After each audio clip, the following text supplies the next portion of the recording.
Hello and welcome back to another video. This problem, we have the equation a to the negative 1/2 is equal to x. And we're asked, what is a in terms of x? So what we want to do here is we want to solve for a. How do we do that?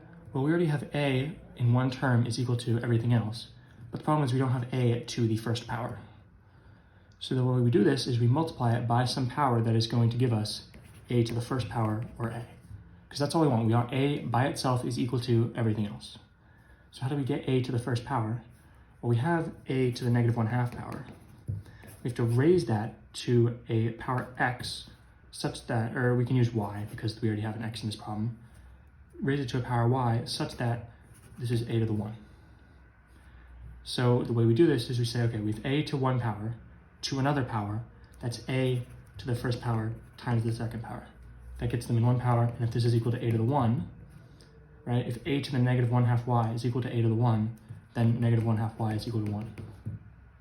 If we multiply this by negative 2, and you have to do it to both sides, of course, we have negative 2 times negative 1/2.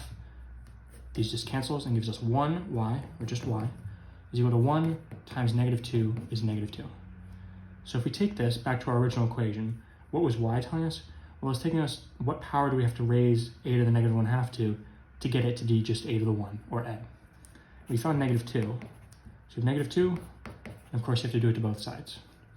So a to the negative 1/2 to the negative 2, we just found gives us a is equal to x to the negative 2. What is x to the negative 2? Well, if you have x to the c power, right, or negative c power, just like we have x to the negative 2, for any c, this is equal to 1 over x to the c. So this is equal to 1 over x to the 2. Again, this is equal to a. And this is our final equation. This is a in terms of x, 1 over x squared, which is going to be c. As always, thank you for liking and subscribing, and I'll see you in the next video.